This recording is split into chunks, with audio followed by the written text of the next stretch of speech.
um, uh, saying I was worried that they were going to cut you off of blood transfusions, and because they were saying that they are not working for you anymore. That's what they're saying. They're not working as good, or you have too many. No. But then I said to them, well, in the case before, when they didn't know why you needed the transfusions, Yeah. they were going down to saying like you had to have it every day almost at one point.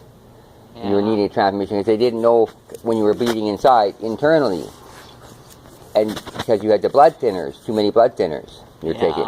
So when they figured that out, then they gave you less blood thinners pills, and within a day you were fixed up. Within one day, you were completely, your blood sugars went went up right away. Yeah. And because you weren't bleeding internally anymore. So those people who were giving out the blood, they were saying, well, no, it's not going to work anymore, this blood, because I think they were worried that you were going to start using so much blood again. So I think they were giving making an option for saying, well, then, because Dia is still speaking for you. Dia is still has the power to speak for you. So I think that they asked her, and she cut you off. So okay, then don't worry. We're just going to let Mama pass away. Then she's going to go peacefully. She's just going to get weaker, and then she's going to have get weak in the bed and die. Believe it or not. no. Yes, that is, believe it or not, what they were going to do. You're kidding. No, I'm not kidding.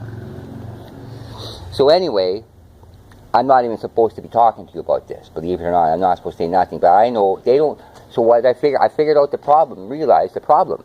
Yeah. What it is that because every day they make a note about you, your condition, right? And every day you don't change that much from one day to next. Yeah. So the people reading it say, well, she's never changed. She's the same still, because there's no change. But the fact of the matter is, when you first came here, you couldn't remember nothing. You couldn't.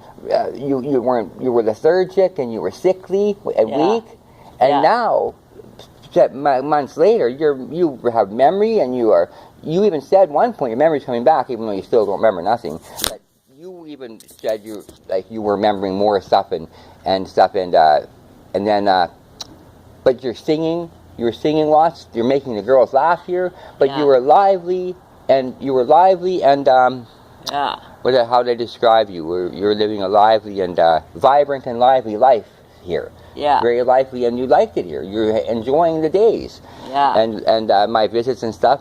And they say, but they don't see that. They don't see that difference in the notes they're writing, because they only say there's no difference from day to day.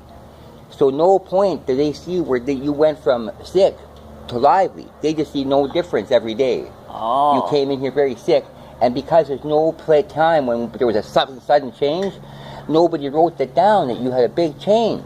Yeah. So I figured that out last night finally. I point that out there and say, my mom is completely not the same person when she came in here. I said, so this is not the time to start saying, oh, we're going to let her pass away now. Yeah. You can't do that. But they were going to do it. I believe that they were going to do it then.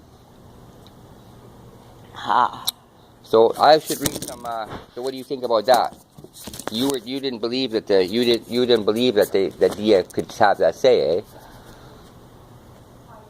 Dia's gonna go and have that saying. That they could stop the blood transfusions for you. So they can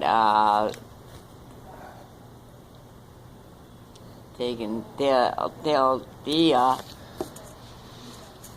to let her die. Yeah. Let me die. Dia can say that at some point. I think. You don't think so? No. But that wasn't the kid. We didn't think it was that serious when, I don't know, like, no. You didn't think it was that serious when you gave her the medical power of attorney, even though that doctor, he recommended that I be that medical power of attorney. He wrote you a letter to say he recommended that you make me in that position because I was closer to you, knowing. To what? Dr. Arham, he wrote you a letter before you got sick. To do what? To put me in the power of attorney. of your medical Oh. condition. And I read that letter to you, and you didn't even believe it at first.